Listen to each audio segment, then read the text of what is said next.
Kaua te olete seda Eesti rikkamat põlevkivivalda siin juhtinud?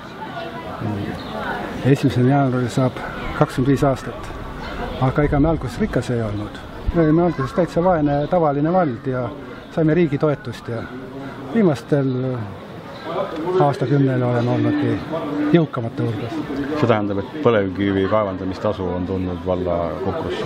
Jah, alguses tuli ka üksikisiku tulumaks, sest Estonia ja Viru kaevandus asusid, kontorid asusid meie valla territooriumil ja siis tuli ka see, aga vahepeal seadused on muutunud ja nüüd elame ressursitasust, mis praegu on ligi pool valla eelarvest. Mis see tähendab, kas siis Mäetaguse rahva elu on nagu parem kui teiste valdade elanikel? Seda ei ole nüüd mina ütleja, seda peaksid nagu elanikud ise ütlema, aga ma usun, et valla elanikud võiksid rahul olla. Et meil on küllalt hea sotsiaalne baas, teenuseid on alates lastekodust kuni hooldekoduni, kool, lasteaed, kultuuriasutused ja kõik muu, nii et ma arvan, et meil on küllalt hea inimestel elada vallas. Kui palju on Mäetaguse jalgealune tühjaks kaevatud? Ma arvan, et tänase päevaga on kusagil 50%, sest osa kaevandusi on suletud, töötavad veel Ojamaa kaevandus ja endine Estonia.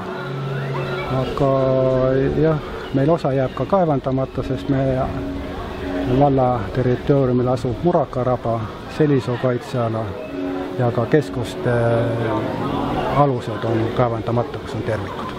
Aga kui kogu valla alune tühjaks kaevatakse, välja arvatud Muraka ja Selisoo, kas siis vald vajub maa alla? Ei vaju. Nii on teoreetikud ütelnud ja tähendab, kindlasti on teatud alasid, kus on tihendatud tervikud, see on 100% kindel ja tehnoloogia on ka muutunud. Need kaevandused, mis tehti siin kuni 80. aastani, nendega on väike küsimärk, aga teised jäävad püsivad. Jah, edu teile! Aitäh!